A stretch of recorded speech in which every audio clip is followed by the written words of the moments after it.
maka wajib bagi orang yang mampu untuk mengucapkannya, itu ucapan dia tak boleh dirubah, yaitu Allahu Akbar.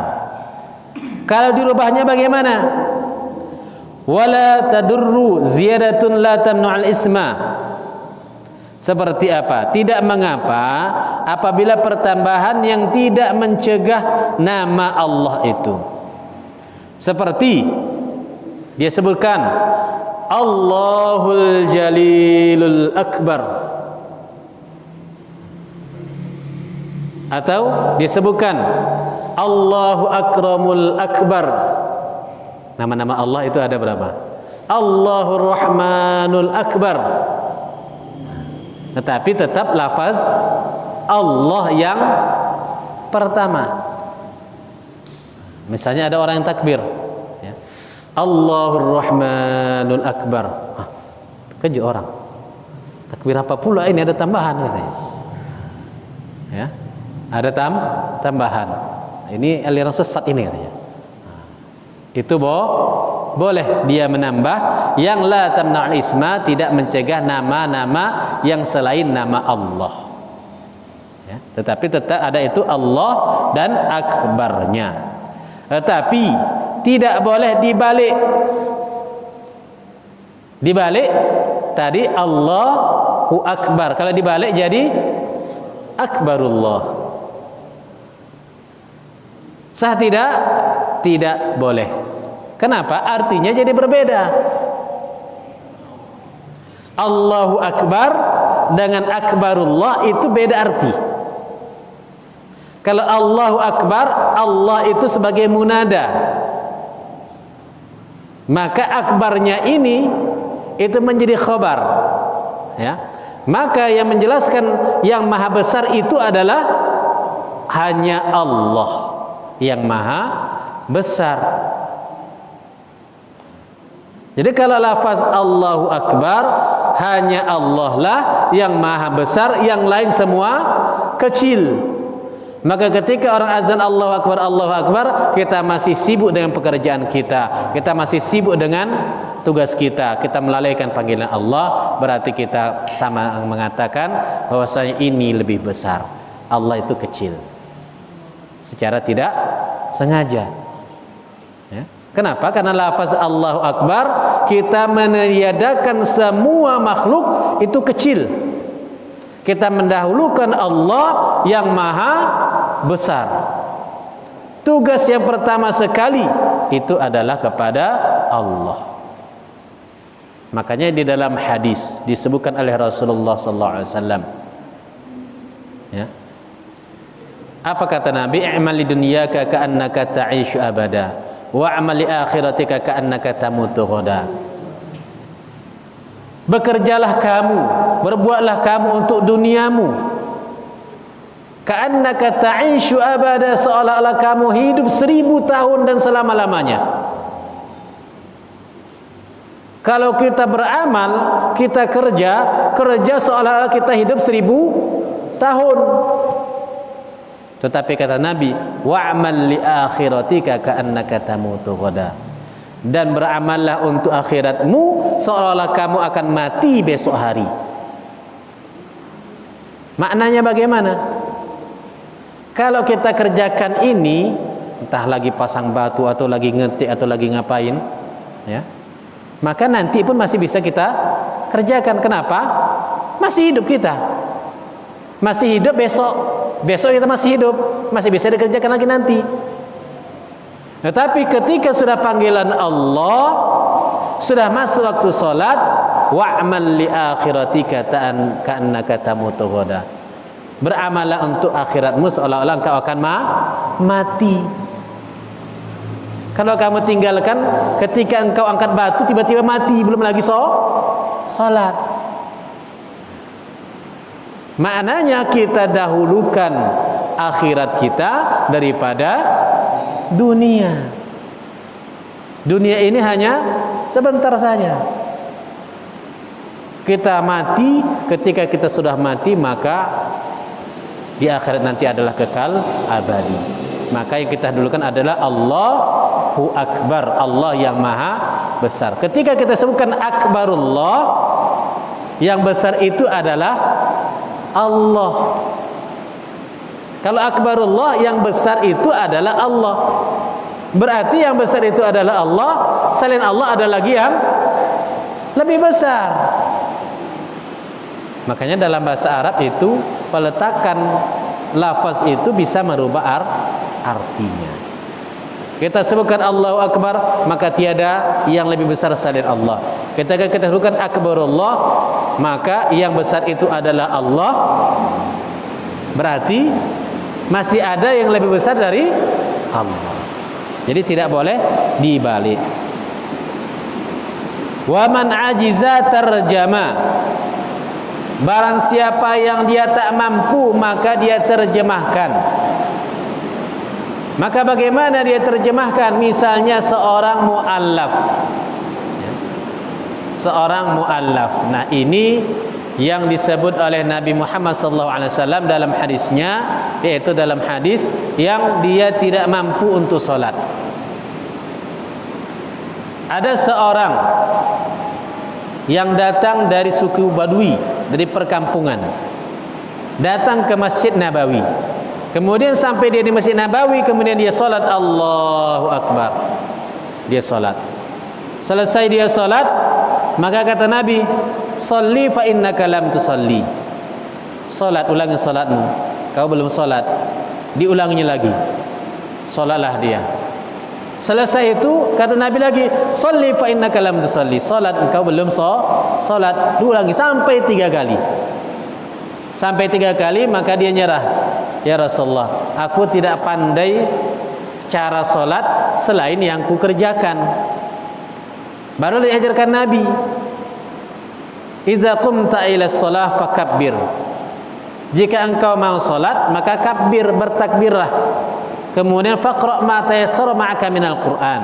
Kemudian bacalah yang mudah bagimu dari Al-Qur'an. Nah, dalil ini dijadikan oleh Imam Hanafi menyatakan bahwasanya Al-Fatihah itu tidak wajib. Al-Fatihah tidak wajib. Dalam mazhab Hanafi, Fatihah itu tidak wajib. Kenapa? Berdasarkan dalil orang yang musyi salatahu, yang tersalah di dalam salat. Inilah yang dijadikan dalil kepada Imam Hanafi. Sedangkan Nabi mengajarkan, kata Nabi, "Idza qumta ila shalah," jika engkau berdiri untuk melaksanakan salat, fakabbir, kemudian bertakbirlah. Kemudian faqra ma tayassara ma'aka minal Qur'an, bacalah apa yang mudah daripada kamu, apa yang kamu hafal dari Al-Qur'an. Nah, dari dalil ini. Tetapi dalam hadis lain itu disebutkan, la salata liman lam yaqra bi Fatihatil Kitab. Ada banyak hadis-hadis yang menyebutkan tidak sah salat seseorang itu apabila tidak membacakan Fatihatul Kitab. Ya, nah, jadi di sini disebutkan bahwa takbir, ya, orang yang tidak mampu bertakbir, maka dia terjemah. Dia sebutkan ketika dia baru masuk Islam, kemudian masuk waktu sholat, ya, baru masuk Islam, mu'allaf, baru masuk sholat, kemudian kita perintahkan takbir, Allahu Akbar, Allahu Akbar, Allahu Akbar, Allahu Akbar, Allahu Akbar, Allahu Akbar, katanya. Jadi bagaimana kemampuan dia, bagaimana itulah dia sholatnya, ya. Jadi jangan kita paksakan, salah kau, jangan baca kayak gitu. Nah, tak boleh. Dia baru mu'allaf, baru masuk Islam, maka kita ajarkan kalau dia tak pandai, terjemahkan Allah Maha Besar. Allah Maha Besar bisa? Bisa. Maka dia takbir Allah Maha Besar. Boleh di sini maksudnya bagi orang yang baru belajar. Jangan pula nanti diterjemahkan, oh boleh kok Allahu Akbar, diterjemahkannya nanti masuk jadi Islam Nusantara. Diterjemahkannya semua. Azan pun nanti diterjemahkannya, salat pun diterjemahkannya, pakai bahasa Jawa, pakai bahasa Mendeling, pakai bahasa Minang. Ini yang jadi kacau. Itu tak boleh, ya. Jadi maksudnya di sini bagi orang yang baru belajar, wajib ta'allum, dan wajib baginya belajar. Wa yusannu raf'a yadayhi fi takbirihi hazwa mankibaihi. Nah, takbir tadi yang wajib adalah takbir Allahu Akbar, itu yang wajib. Kemudian disunnahkan raf'a yadai, mengangkat tangannya hazwa mangkibai, setentang dengan bahu. Ya, dia takbir Allah setentang dengan bahu, akbar. Ada yang dia begini, Allahu Akbar. Ada enggak? Ada. Allahu Akbar. Tetapi sunnahnya adalah dia mengangkat sesuai ataupun hazwa mangkibaihi, sejajar dengan bahunya. Kenapa? Karena dalam hadis Rasulullah sallallahu alaihi wasallam riwayat Muslim, annahu sallallahu alaihi wasallam kana rafa'a yadayhi hazwa minkibaihi idza iftataha as-shalah. Dalam riwayat Imam Muslim bahwasanya Nabi Muhammad sallallahu alaihi wasallam ketika beliau berdiri untuk melaksanakan salat, beliau mengangkat tangannya hazwa mankibai, setentang dengan bahunya. Nah, ini dalam hadis Muslim. Ya. Nah, hazwa mankibai itu adalah dia atraf, tepi ini tidak dibukakan terlalu buka, tidak tertutup, tetapi direnggangkan. Ketika diangkat Allah, dia renggangkan, tidak terlalu begini. Allah, nah, ini salah. Ataupun Allah ditutup, tetapi dia mesti direnggangkan sedikit. Ya. Allah, nah, dia setentang dengan bahu. Nah, itu berdasarkan hadis riwayat Imam Muslim, yaitu atraf asabihi ala uzunaihi wa ibhamahu syahmatai uzunaihi. Jadi ini apa namanya? Jempol di bawah telinga. Kemudian telunjuk itu sejajar dengan telinga. Itu yang sejajar dengan bahu. Allah ini di bawah, ya, sejajar dengan telinga. Tapi jangan pula dia Allah. Nah, ini tak boleh. Terus begini, Allahu Akbar. Kawan sebelah nanti apa pula kawan ini? Nah, ya tak boleh juga. Jadi sedang Allahu Akbar. Jangan terlalu diangkat Allahu Akbar. Berbeda kalau wanita, ini laki-laki. Allahu Akbar. Ini laki-laki. Tetapi kalau perempuan dia tertutup. Perempuan lebih tertutup, bukan membuka. Kalau laki-laki infitah, membuka. Allahu Akbar. Kalau perempuan Allah, ini dirapatkan apa? Sikunya dirapatkan. Allahu Akbar. Ini kalau perempuan. Kalau laki-laki membuka, ya, membuka. Tetapi jangan terlalu terbuka sampai merenggangkan tangannya. Nah, ya. Jadi salatnya, takbirnya juga ada caranya yang diajarkan oleh Rasulullah sallallahu alaihi wasallam. Kalau perempuan dia takbir Allahu Akbar, kalau laki-laki dia takbir Allah, dia membuka Allahu Akbar. Kalau begini boleh enggak? Allahu Akbar. Boleh enggak? Sah-sah saja apabila ada dalilnya. Karena dalam melaksanakan setiap sesuatu wajib ada dalil. Jangan ikut-ikutan. Nah, ikut-ikutan maksudnya bagaimana? Tengok kawan sebelah, Allahu Akbar. Wah, mantap nih. Ikut dia, Allahu Akbar. Ini namanya ibadah dengan ikut-ikutan. Tak boleh kita ibadah dengan taklid. Ibadah itu mesti dengan ilmu. Kita dapat hadisnya, Nabi sejajar dengan bahu, yaitu hazwa manqibaihi adalah jempolnya di bawah anak telinga, kemudian jarinya itu sejajar dengan telinga. Itu yang diajarkan oleh Rasulullah sallallahu alaihi wasallam. Kalau ada hadis lain boleh laksanakan, kerjakan. Wal asah raf'uhu ma'a ibtidaihi. Nah, ada yang dia angkat takbir Allahu Akbar. Ada yang Allahu Akbar. Ada yang Allahu Akbar. Mana yang betul? Yang sunnahnya. Apakah dia mulai Allahu Akbar atau Allahu Akbar atau Allahu Akbar sesudah peserta atau di tengah-tengah? Maka sunnahnya adalah dia ketika mulai mengangkat tangannya, ya, raf'uhu ma'a ibtidaihi, mengangkat tangannya ketika dia mulai takbir. Jadi ketika dia angkat takbir, Allahu Akbar. Nah, ini sunnahnya, ya. Dia mengangkat Allahu Akbar. Kalau dia mulai tadi, itu boleh-boleh saja, ya. Tidak haram. Ya, jangan pula nanti kita katakan haram, bid'ah, enggak dilakukan oleh Nabi, tidak. Ya. Boleh-boleh saja tetapi tidak mengikut sunnah Nabi. Wa yajibu qarnun niyah bit takbirah. Maka wajib menyertakan niat dengan takbir. Tadi yang kita sebutkan tadi, yaitu ketika kita niat muqtarinan bil fi'li. Sama ketika kita wudu juga niatnya wudu ketika kapan? Mulai kita niat wudu, kapan kita niat wudunya?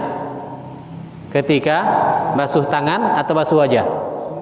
Basuh wajah barulah kita niat. Kenapa? Karena awal wajib itu adalah di wajah. Begitu juga dengan salat.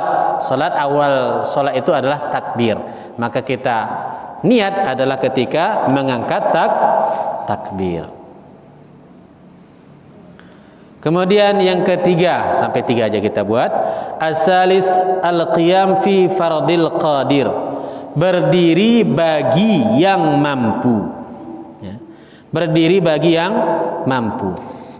Kenapa? Karena dalam hadis Rasulullah sallallahu alaihi wasallam, riwayat daripada Imam Amr bin Husain, kanat Abi Yasir fasaltu an-nabi sallallahu alaihi wasallam 'anis shalah faqala salli fa innama qa'iman fa illam tastati fa qa'idan fa illam tastati fa 'ala jambin. Kata Rasulullah sallallahu alaihi wasallam dalam riwayat Imam Bukhari bahwasanya Abi Yasir bertanya kepada Nabi Muhammad sallallahu alaihi wasallam tentang salat. Bagaimana tata cara salat? Maka beliau bersabda, "Salatlah kamu dengan qa'iman, dengan cara berdiri. Jika kalau kamu tidak mampu faqa'idan, maka salatlah dengan duduk. Fa illam tastati' fa 'ala jambin. Jika engkau tidak mampu maka berbaring dengan cara miring." Nah, itu hadis dari Nabi tata cara salat, ya. Kenapa? Karena kata Allah, la yukallifullahu nafsan illa wus'aha. Allah tidak memberikan beban kepada seseorang kecuali wus'aha, sesuai dengan kemampuannya. Maka bagaimana tata cara berdiri, ya? Tata cara berdiri. Wa syaratuhu, syarat berdiri. Ini bagi yang mampu, ya. Dalam salat wajib. Yang mampu dalam salat wajib. Kalau salat sunnah, qiyam itu adalah sunnah, berdiri adalah sunnah. Dalam salat wajib, berdiri ini adalah wajib, salah satu rukun. Syaratnya yang pertama, nasbu faqarihi, menegakkan apa namanya ini? Siku. Menegakkan siku, tak boleh dia apa? Jadi bengkok. Nah, kecuali dia memang kakinya itu yang kayak letter U atau letter O. Nah, kecuali seperti itu. Kalau dia mampu, biasa dia berdiri begini, tetapi dalam salat dia Allahu Akbar. Nah, bengkok-bengkok dia. Ini tidak sah. Dia mesti nasbu, tegak kakinya. Tak boleh bengkok. Nah, ini mesti tegak. Nasbu faqarihi. Fa in waqafa mujanniban aw ma'ilan bihaitsu la yusamma qa'iman lam yasih. Misalnya ini kepada orang yang biasanya di tepi. Orang yang biasanya di tepi dinding sebelah, dia berdiri sambil menyender. Sambil menyender. Ma'ilan, menyender ke dinding. Jikalau dinding ini tidak ada, maka dia jatuh. Maka ini tidak dinamakan dengan berdiri dan tidak sah berdirinya. Ya, salatnya juga tidak sah. Misalnya saking lamanya imam itu biasanya di salat tarawih. Kalau salat tarawih itu boleh dengan duduk. Ya, kenapa salat sunnah, tetapi salat wajib berdiri. Fa illam yutiq intisaban wa saraka raki' fasih annahu yaqifu kadzalika wa yazibu inhina'uhu li ruku'ihi in qadara. Jadi kalau orang yang dia mampu untuk berdiri, maka dia tegakkan kakinya, kemudian tak boleh bersender. Kalau dia bengkokkan kakinya sedangkan dia mampu, maka tidak sah salatnya. Tetapi misalnya dia tak mampu, misalnya sakit lutut, ya, ataupun bawaannya dia memang bengkok kakinya, maka dia salat begini. Ataupun kayak orang tua, kalau orang tua kan dia bungkuk, seperti orang tua dia bungkuk salatnya, maka bagaimana? Maka rukuknya dia tambah yazidu, ya, menambah kemiringan dari rukuknya tadi. Jadi sesuai dengan kemampuan. Kalau mampu jangan dibuat bengkok-bengkok. Kalau memang bengkok, maka seperti itulah tata cara salat dia. Walau amkanahu al-qiyam duna ruku' wa sujud qama wa fa'alahuma biqadri imkinaihi. Walau ajiza 'anil qiyam qa'ada kaifa syaa. Jikalaulah dia tidak mampu untuk berdiri, maka qa'ada, dia duduk bagaimana dia mampu. Ketika seorang yang dia sakit misalnya, atau dia tidak dapat berdiri, ya, tidak dapat berdiri, maka dia boleh duduk. Duduk. Tak mampu berdiri di sini maksudnya ketika dia berdiri, maka bisa jadi dia jatuh. Maka dia boleh duduk. Duduknya bagaimana? Boleh duduk di kursi, boleh juga duduk di lantai. Ya. Yang afdalnya bagaimana? Waftirashuhu afdal min tarabbu'ihi fil azhar. Duduk iftiras itu bagaimana? Dia duduk melipat kaki di belakang. Ini iftiras. Ya. Iftiras itu lebih baik daripada tarabbu'. Tarabbu' itu duduk sila. Bersila. Boleh enggak begini salat? Allahu Akbar. Boleh. Tapi nanti ketika dia sujud susah nanti. Cuman dia sujud nyangkut. Ya. Boleh tak enggak seperti ini? Boleh. Tetapi yang lebih afdal adalah iftirash. Duduk iftiras, melipat kakinya di belakang. Dia salat. Sehingga ketika dia ruku, ketika dia sujud lebih mudah. Tapi misalnya enggak bisa dia duduk iftiras, ada bisul di kakinya, maka dia luruskan kakinya. Boleh tidak? Boleh. Misalnya enggak bisa dia duduk ke belakang. Kaifa syaa, bagaimana dia mampu? Misalnya kakinya enggak bisa lurus, enggak bisa bengkok, maka diluruskan kakinya. Dia salat Allahu Akbar. Kemudian cara dia sujud bagaimana? Maka di belakang kan tarik belakang kakinya, baru dia sujud. Kalau kakinya tak boleh bengkok, maka kaifa syaa, bagaimana dia mampu untuk duduk, maka boleh dilakukannya seperti itu.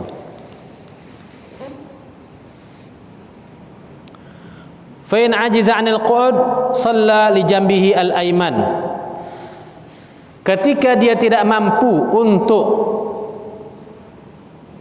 duduk, maka dia salat di sebelah kanan, ya. Maka dia tidur tetapi menghadap kiblat, tetapi sebelah kanan, mereng, ya. Makanya ketika misalnya di rumah sakit, maka cari tempat arah kiblat. Cari arah kiblat, maka dimerengkan ke arah kiblat itu. tapi miringnya ke sebelah kanan. Makanya mayat, ya, mayat ketika jenazah itu dimasukkan ke dalam kubur, maka dia dimiringkan ke arah kiblat. Ya, jadi ketika ditanamkan itu ada tempat papan, kemudian dilobangi lagi untuk tempat mayat, dan dimasukkan dengan cara miring. Miringnya sebelah kanan. Ya, sunnahnya miringnya sebelah kanan. Kemudian ketika diletakkan mayat itu di dalam kubur, maka dibuka seluruh ikatannya. Makanya diikat sebelah mana? Kiri. Ya, ketika mengikat tali ikatannya itu di sebelah kiri. Ikatan simpulnya itu supaya mudah ketika dibuka, dan bukanya itu dia ikatnya jangan ikat mati, ikat simpul. Ya. Jadi mayat itu ketika diikat, ini sudah dilipat kain kafannya, kemudian diikat di sebelah kirinya. Baru termasuk di wajahnya, dibuka sedikit wajahnya, dikenakan ke tanah dan dibuat seperti bantal itu dari tanah. Nah, dibuat bantal dari tanah sebagai bantalan untuk kepala dan badannya. Dibuat ganjil sama ada 5 ataupun 7. Ya, jadi mayat pun dibaringkan ke arah kanan. Kita pun sholat baring ke sebelah kanan. Fa'in ajiza fa mustalqiyan. Jika dia tidak mampu maka mustalqi. Mustalqi ini menghadap ke arah kiblat.